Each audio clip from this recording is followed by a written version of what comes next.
We are live. Thank you. Good afternoon and Happy New Year. Apologies for starting a few minutes late, but we just had a special board meeting and that has just concluded. So here we are at Education Policy Committee. I'd like to welcome committee members, additional board members, Dr. Wright and staff, and I'd like to call the January meeting of the Educational Policy Committee meeting to order. Quick housekeeping items before we get started today for members of the public tuning in.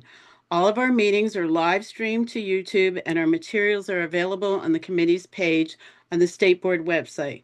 Let's go ahead and get started. First up on today's agenda is COMAR 13A, 01, 05, 12, and 13, appeals to the State Board for permission to republish. Zach Hans, State Board Executive Director, will present this item. Mr. Hans. Great. Good afternoon. Thank you, Dr. Lewis, members of the committee, Dr. Wright. So this is something that you've seen before that is coming back for permission to republish. State Board staff and council conducted a comprehensive review of the appeals to the State Board regulations with particular attention paid to the local board member removal appeal procedures process following public comment and feedback that we had received from the Maryland Association of Boards of Education, the Office of Administrative Hearings, or OAH, and a few members of the General Assembly after the last permission to publish of these regulations. You'll recall that the State Board originally granted permission to publish regulations that would provide a process for interim relief during the period in between an individual submission of a request that the State Board issue charges for removal of a local member of a Board of Education and when the State Board makes a decision on issuing charges. In that draft regulation, it was stipulated that the request for that interim relief can be submitted because the local board member's continued service is likely to cause serious harm to the school system's operations, safety or well-being of students or staff, or the integrity of board governance. That interim relief process remains entirely in the draft before you. In our comprehensive review, there were additional changes that we identified for your consideration. I'll walk through each of them at a very high level. The first is to clarify that an employee of the local school system or a parent or guardian of a student enrolled in a local school system can submit a request to remove a local board member. Right now, the language only says a resident of the county. So wanted to make recommend a clarifying change there. Second, the recommendation halves the consolidation period from 30 to 15 days for additional individuals to submit requests to issue charges against the same board member. So this is a process adjustment that will allow us to move a little more efficiently and trim any unnecessarily long timelines in the process. That was a particular piece of feedback we had received the first time we published these regulations, is to make attempts to consolidate the process wherever possible. The third, the regulation draft before you formally establishes the amount of time that local board members will have to respond to issue charges. It would be 30 days. Previously, there was no defined time in the regulation. Fourth, in our review, we identified a section here where the State Board may consider additional evidence furnished by the state superintendent, Office of the Inspector General for Education, or other public agencies if the State Board deems that the evidence is material to the removal of that local board member. The final provision here that is new, it formally adds a process for State Board initiated charges to remove a local board member. This was not previously established in regulation, despite the board's broad statutory authority in this area to initiate removal of a local board member. So those are the 5 additional changes on top of the interim relief piece that you've seen before that we have recommended here following a comprehensive review of the regulation. Happy to answer any questions on any part of the reg, and I'm happy to have Elliot and a couple others here as well. Any questions on the proposed regulation?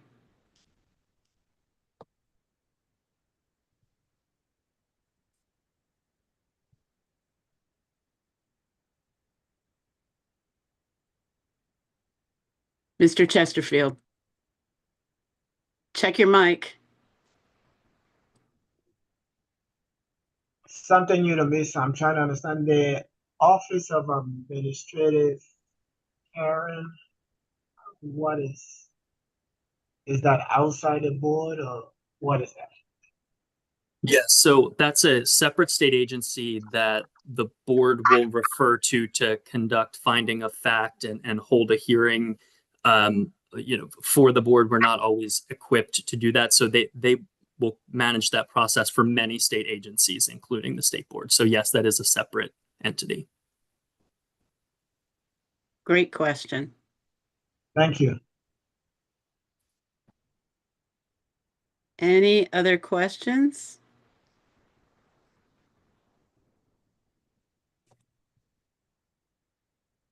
I don't have a question, but rather a comment. Pleased that the request to issue charges, the public request has been broadened a little bit to include a parent or guardian of students enrolled in the school district. I think that's really important.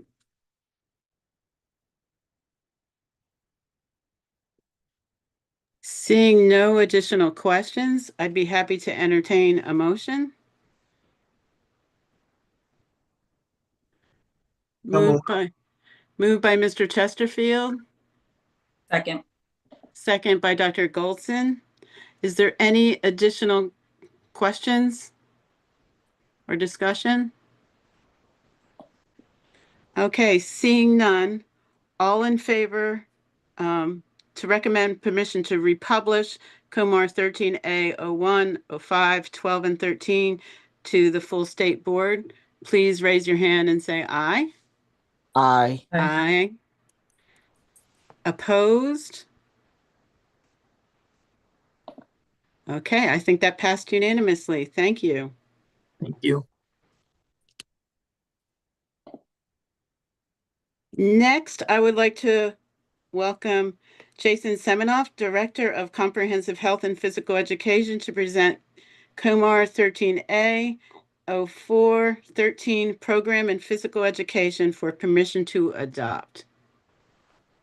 Good afternoon, everyone. I'm excited to be here with you today to provide you with an update on Maryland's physical education programs as we seek permission to adopt amendments to COMAR 13A.04.13.01 physical education instructional programs for grades pre-kindergarten through 12 and to Maryland's physical education framework pre-kindergarten through high school.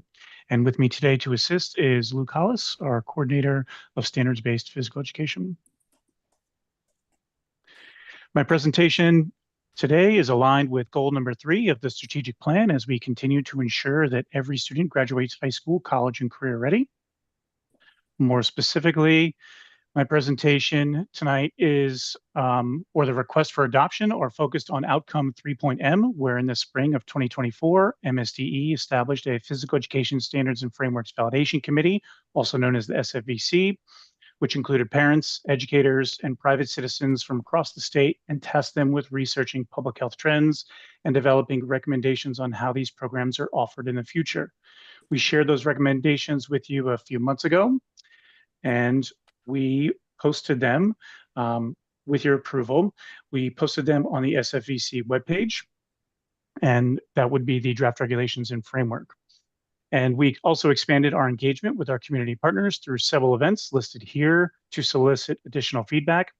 The Health and Physical Education branch also led professional learning sessions with physical education and adapted physical education teachers regarding the proposed changes in several counties, including Anne Arundel, Cecil, Baltimore City, Dorchester, Howard, St. Mary's, Wacomico, the Seed School, and at the Shape Maryland Convention, which not only included teachers, but also our IHE partners and physical education, teacher education candidates from across the state.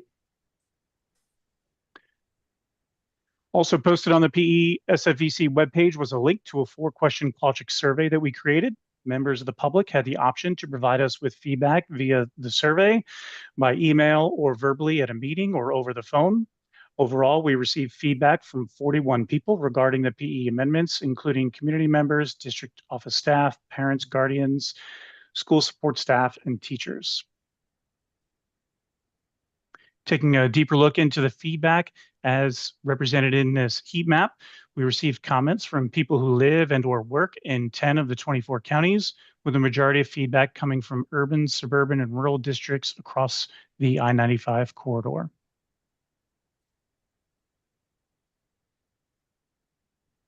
Overall, the majority of respondents were in direct support of the changes or supported them with amendments. In addition to the quote shown here, several commenters recommend amending the regulation to increase the number of physical education credits required for high school graduation. This suggestion was discussed by the SFEC, and currently 13 of the 24 LEAs go above and beyond the state requirement, requiring an additional half credit. However, graduation requirements are established in a separate regulation that was not part of our review. We also heard from a parent regarding nutrition education, to which we made some changes. The first change shown on this slide and reflected in the final draft before you reorders the sample skill progressions to better align with Bloom's taxonomy and adopts a positive asset-based approach to foods that provide energy supplying nutrients.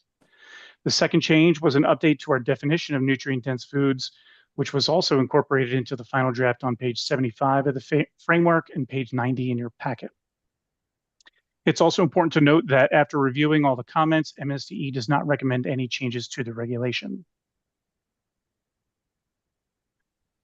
And so as I close out my presentation today and in alignment with the changes before you, I want to emphasize that the Health and Physical Education branch will continue to support Maryland's LEAs at every stage of revising, piloting, and implementing their physical education curricula.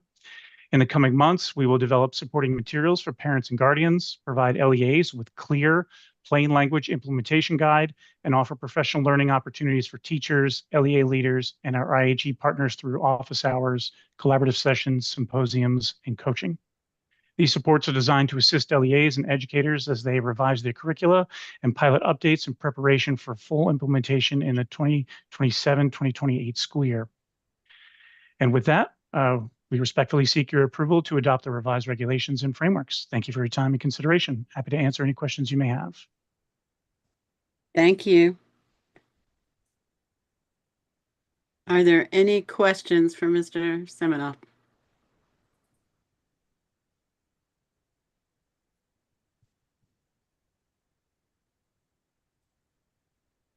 Seeing none, I want to thank you. First of all, I read through all those really tiny, teeny font comments that you got from the public, which taxed my old eyes.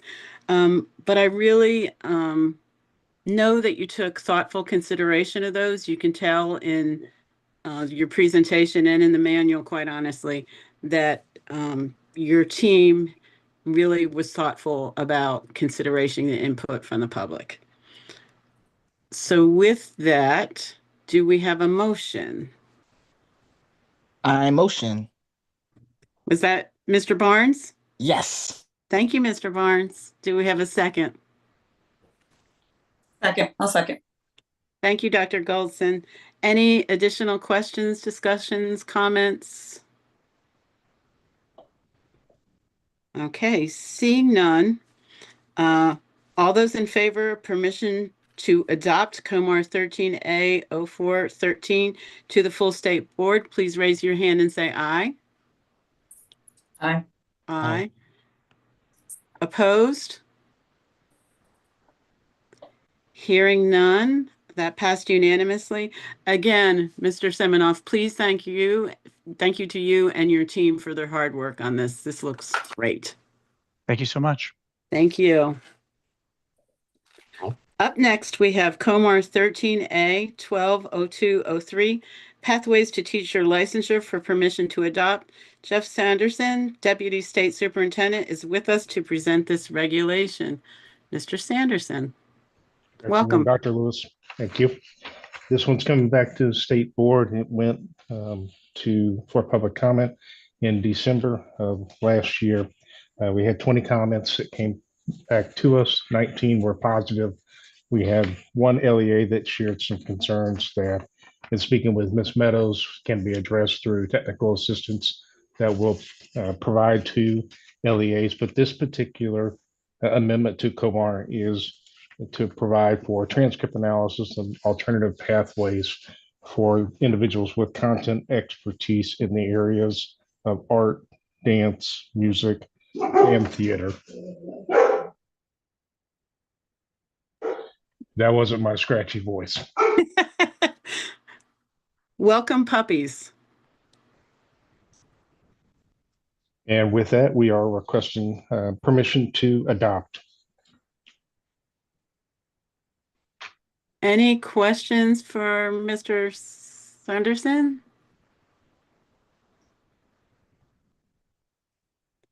Seeing none, I'd be happy to entertain a motion. Dr. Johnson moved. Do we have a second? Mr. Second. Chesterfield? Perfect. Thank you. Mhm. Okay, any additional questions, discussions, comments? Okay, all in favor, please raise your hand and say aye. Aye. Aye. Aye. Any opposed? Okay, that also passed unanimously. So thank you. And Mr. Sanderson, don't go far, because up next we have Title I Paraprofessional Assessment for Adoption. That is correct. So some background history on this one. In 2003, State Board approved the use of instrument designed and developed by ETS for paraprofessional credentialing.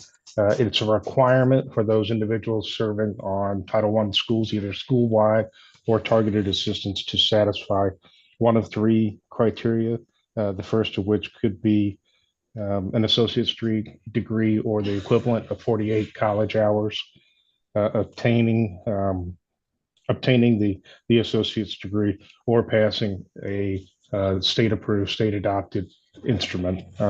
Since 2003, state of Maryland has utilized ETS's what is referred to Parapro assessment by title. It is being sunset or discontinued. It has been updated with a new test that has been developed and designed by ETS. Since that time, Pearson has also developed two instruments that are appropriate for credentialing paraprofessionals that serve on Title I schools. And with you for this evening is permission to adopt these new proposed instruments, the three, which would be the newly revised test by ETS and the two tests that were designed by Pearson. And we've also developed an accompanying policy that speaks to paraprofessional assessments for Maryland. Question. Dr. Johnson. Mr. Sanderson, do we know how successful paras are on those assessments? I do not have that information in front of me, Dr. Johnson, so I would have to get that back to you. It primarily, again, would be taken by those paraprofessionals that are serving on our Title I schools, because those are the ones that are required to have one of those three criteria that I mentioned earlier to be able to serve on those campuses. So I asked that because I just want to, I know that some of the paras have a very difficult time with that assessment. And if that continues to be a barrier for them, should we be looking at how the assessment is developed and if it's really meeting the needs of those individuals? Yes, ma'am. So, yeah, let me follow up with information on, and the intent here, to be honest, and expanding the options or test options for other paraprofessionals is hopefully to also create some level of personalization if one test is better suited for an individual than another. Yeah, I'd just like to know if we don't want to continue to use instruments where people are not being successful. That's Agreed. my concern. Agree. And it isn't a part of this, though, is necessity, because the parapro assessment is sunsetting. Am I correct about that? That is correct. The current ETS instrument that we use is being discontinued. And so we do need to identify at least one replacement assessment. And we're proposing at this time the three that we would consider to be industry endorsed or industry standards that are used nationally. So with what Dr. Johnson mentioned, if that was the assessment that was most challenging, it would be, and it's being sunsetted, that would be important to know that information. We will bring that back to you. Okay.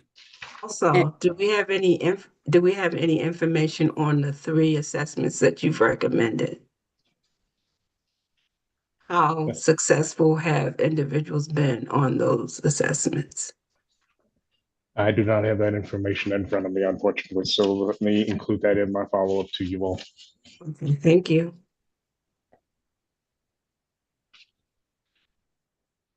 Are there any additional questions for Mr. Sanderson?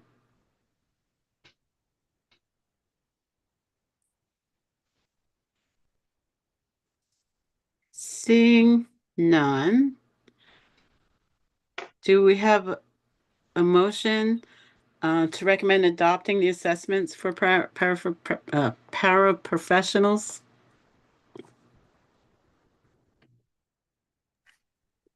So moved. We have a motion. Do we have a second?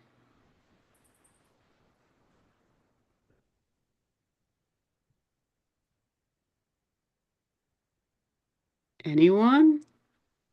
Are we ready to adapt without the information that we asked? Can I ask a clarifying question of Jeff? Jeff, did you say that the ones that you're recommending are brand new? No, actually, they've all been in the industry and in use. It's just the one that we have adopted. We've just maintained since 2003, but since it's being discontinued, making a new selection. Mr. Chesterfield? Yeah, I think based on the question from Dr. Johnson and other folks that you might want to just put a hold on this now. Just as a question, if this is, yes, Jeff, when is this sunsetting? Because we can't be without an assessment. So when is this sunsetting? In August 2026. Okay, so we've got enough time for you to bring back the data. Perfect. Okay. I was just concerned that it was going to be sunsetting and we were going to be without an assessment at all. Okay, great. I shared that concern. Thank you, Dr. Wright, for that question. All right, since we don't have a second, I think this information will come back to us, and I'm sure we'll see it at the next or the following Ed Policy Committee. Okay, and with that, thank you, Mr. Sanderson. Finally, today we have the adolescent literacy policy for reviewing consideration by the committee and for a potential recommendation for permission to publish for public comment. Dr. Chelsea Brewer, Executive Director of Literacy Programs and Initiatives, will present the draft policy today. Welcome. Good evening. Thank you. Hello. How's everybody doing this evening? We're great. Awesome. All right. Can everyone see my screen? We can see it. Thank you. All right. Good evening. Today I'm presenting Maryland's proposed adolescent literacy policy, which extends our statewide literacy framework into grades 4 to 12. This policy builds directly on the comprehensive pre-K-3 policy and responds to a well-documented challenge. Early literacy gains are not consistently sustained as students move into the middle and high school years. The goal of this policy is not to replace existing secondary instruction, but to clarify expectations, strengthen coherence, and ensure that literacy instruction and intervention remain intentional as academic demands increase. I'll walk through why this policy is needed now, what it requires, how it aligns to our existing work, and the phased approach we're proposing for implementation. I'll start with talking about our alignment to our strategic goals, specifically number 3. This policy directly advances several outcomes for goal 3 of our strategic plan.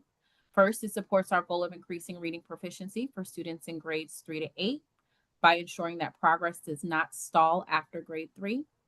Second, it supports improved outcomes across all student groups, including students with disabilities and multilingual learners. And third, it emphasizes growth, not just proficiency, which is especially important for adolescent students who may be below grade level, but capable of making meaningful progress with the right supports. This alignment matters because adolescent literacy is not a separate initiative. It is a continuation of the same commitment to equity, access, and student success that underpins our broader literacy agenda. Here's our presentation outline for today. And I'll talk about why this matters now. So nationally, we know that the data makes a case for urgency. Despite earning a high school diploma, 1 in 4 young adults reads at the lowest literacy levels. That tells us that graduation alone does not guarantee readiness for college, career, or civic life. Research is clear that literacy development does not stop in 3rd grade. As text becomes more complex and literacy demands expand across subjects, students need continued explicit instruction and support. Without it, early gains erode and gaps widen. Investment in adolescent literacy is important, and it ensures that we are protecting the return on our early investment with our comprehensive pre-K-3 policy. NAEP data illustrates this challenge vividly. While we've seen improvement in grades 4 with reading outcomes, those gains do not consistently translate to grade 3. This pattern is not unique to Maryland. It is a national trend, but it highlights a critical vulnerability in the system. The transition to middle school is a point where instructional structure changes and content demand increases. Without clear guidance, students who need continued literacy instructional supports outside of Tier 1 may not receive it. Specifically in Maryland, our own NAEP data tells a story as well. It mirrors the national trend. Our state ranks around the middle nationally in both grade 4 and 8 in reading. This reinforces that while we have strong foundations, we need a more coherent approach to sustaining literacy growth through the secondary grades. Research shows that for higher performing students, literacy growth tends to stabilize in middle school. For lower performing students, it often declines. That divergence is especially concerning because middle school is also when course failure, disengagement, and dropout risk begin to increase. This policy is intentionally focused on that inflection point where the right instruction and interventional supports can change trajectories. In grades 4 through 12, students are expected to read more complex texts, use academic language, and apply literacy skills across disciplines. At the same time, many students still need support with word reading, fluency, and language structure, not just comprehension strategies. When those needs go unmet, students struggle to access grade level content because the literacy demands outpace their skills. The concept of a decoding threshold helps to explain this. As texts grow more complex, the level of decoding skill required to comprehend them increases. Students who were once good enough decoders can fall behind the threshold if the instruction does not continue to build advanced skills. This research reinforces that adolescent literacy is not this policy specifically, is not calling just for a remediation of skills, but the continued development of that decoding. Currently, expectations across the nation for literacy instruction for our grades 4 through 12 and intervention vary widely. Approaches to identifying students, delivering supports, and monitoring progress are inconsistent across schools and districts. This policy establishes consistent research-based expectations across grades 4 to 12 while still allowing local flexibility in implementation. So we'll talk about some of these components. The policy has 3 core purposes. First, to strengthen literacy instruction in grades 4 to 12 across ELA and content area classes. Identify student needs and track progress using a consistent assessment approach. And providing targeted support without routinely removing students from core instruction. Each of these reflects our early literacy work but also adapts it for the secondary context. So I'll talk about the 4 components of the policy: instruction, assessment, and intervention, system of support for educators, family notification and student reading improvement plans, responsibilities and reporting, At the center of strong Tier 1 instruction aligned to the science of reading, including advanced foundational skills, academic language, and literacy across content areas. The policy requires universal screening in grades 4 through 11 to identify students who need support, paired with diagnostics and progress monitoring. Importantly, intervention is delivered during the school day outside of the core block so that students receive support without losing access to that core coursework. Implementation depends on educators having the right supports. The policy emphasizes ongoing professional learning, coaching, training on assessment use, and the science of reading for general education teachers, special educators, and teachers of multilingual learners. This is not about a one-time training, but about building a shared understanding and consistent practice over time.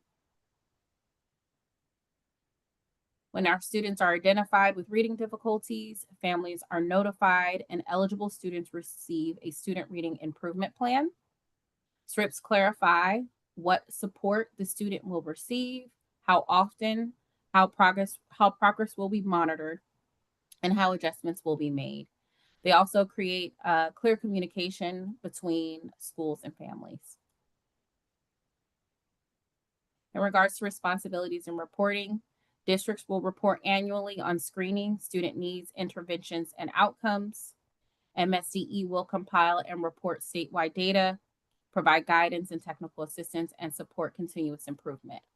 The structure balances local responsibility with state-level coherence and transparency. I'll talk about some of the feedback that also went into this work. This policy reflects extensive feedback from district leaders, educators, higher education partners, and internal MSDE teams.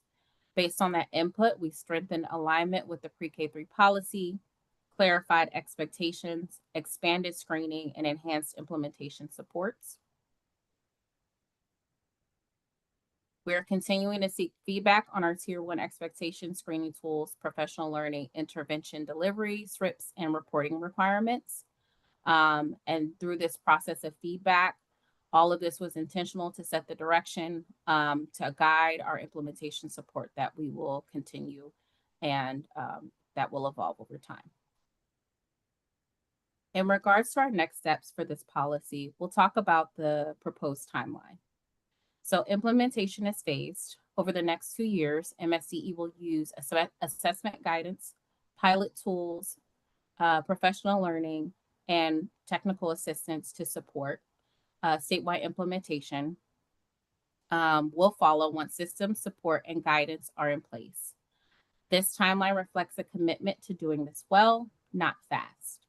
With that, I am requesting permission to publish the adolescent literacy policy, and I will take questions at this time.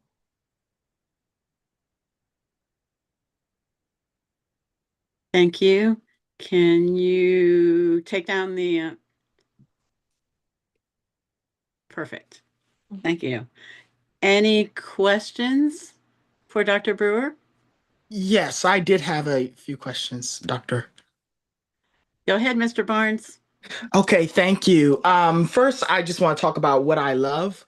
I love the alignment with the strategic plan. I think it was Alex who said nothing was better than a strategic plan, and I would second that sentiment.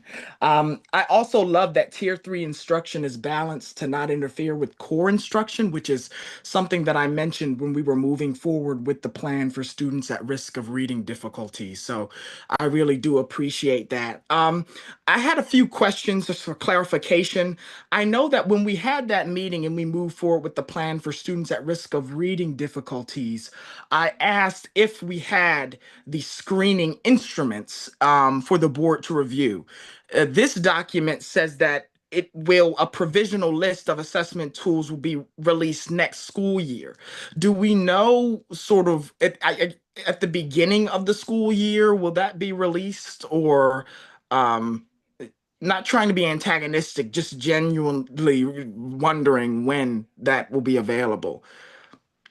Absolutely great question. So I'll clarify between the two. So the screener list that's aligned with that COMAR 13A0308, students at risk for reading difficulties, is that pre-K to 3 screener, which is also aligned, well, K to 3 screener, which is aligned with the comprehensive pre-K 3 policy. So that work has happened, and we're working to develop that final report to share about that early literacy screener. With this policy, it would be a separate but similar protocol to really identify appropriate screeners for our adolescent learners. So that would happen, I believe in our draft, it says summer 2026.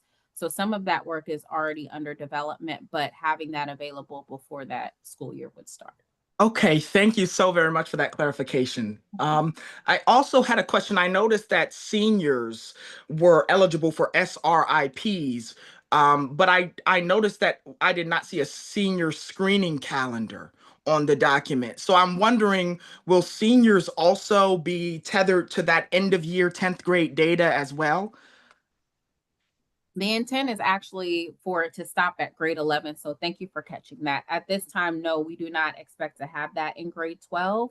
Our goal is in grade 11 to really have those students that are identified in grade 10, as you said, screened in grade 11. That SRIP would be for those 11th graders that are identified, but at this time, no. So that should say 4 to 11. Okay, I just want to just express just the importance of seniors as well. I know we're old, we're about to get out, right? But we want to ensure that our seniors are supported as well. And I would love to see just some sort of effort to support our seniors who are also struggling. But other than that, I just want to say thank you, Ms. Brewer, and uplift you. I have been bothering Ms. Brewer about adolescent literacy since I came onto this board, and she has been very patient with me. And so I really do appreciate you. Absolutely. And I appreciate your comments, Mr. Barnes. Thank you, Mr. Barnes. Dr. Johnson? Okay. Dr. Brewer, I have a question about transition.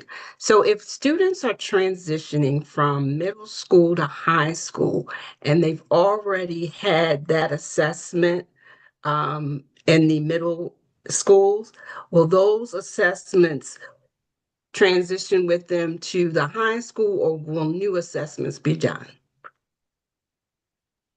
Great question. They will not. And I know in a traditional space that doesn't happen always with our middle schools to high school, which is why that BOY screening is happening at 9th grade. Because we know that data sharing between schools isn't always as clear as we would like to be. And so giving our high schools an opportunity to do that assessment and also to do that data analysis on their own, which is why that screening exists at grade 9. So yes, schools have the opportunity to, but that is essentially why that grade 9 BOY is there.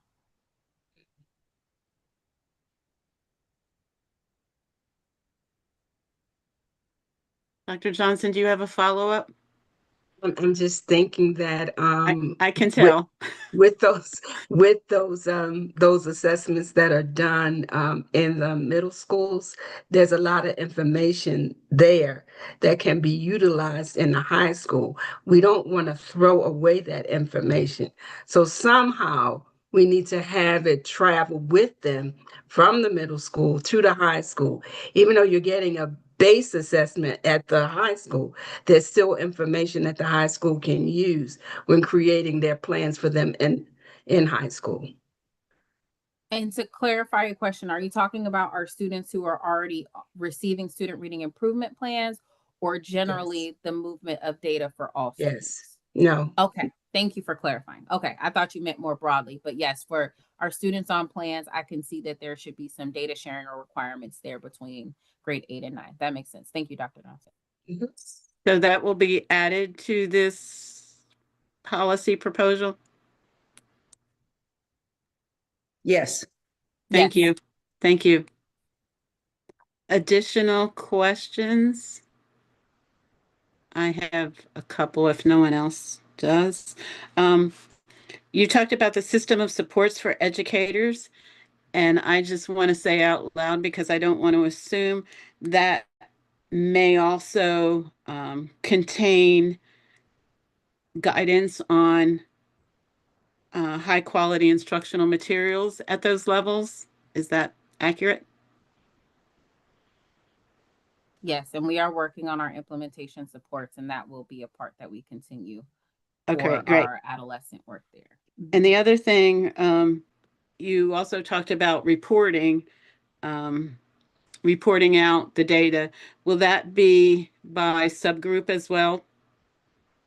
Yes, disaggregated in the same way we do our pre-K3 policy. So we did make that change to the COMAR, so we'll have that alignment. We also were intentional to make sure that that reporting period is the same for both the pre-K3 policy and the adolescent policy, to make sure that we're not burdening, especially with our elementary schools, because they will be managing two policies, ensuring that that data collection and reporting is on that same timeline. Okay, thank you. Any additional questions?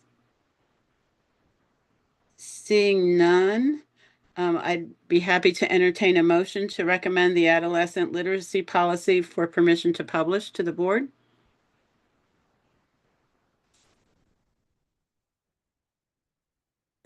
Mr. Chesterfield and Dr. Golson, Second. thank you. Any additional discussion? Okay, all in favor, please raise your hand and say aye. Aye. Aye. Opposed? And that passes unanimously. Thank you, Dr. Brewer, and please thank your team on our behalf. Thank you. This is a huge body of work, and will really create momentum for change in Maryland. So all good. And with that, I just want to call out that the next Education Policy Committee meeting will be held on Thursday, February 12th at 4 o'clock. Please stay warm out there. It's 24 degrees in Frederick County, just putting that out there. Do I have a motion to adjourn? I motion to adjourn. Thank you. And a second?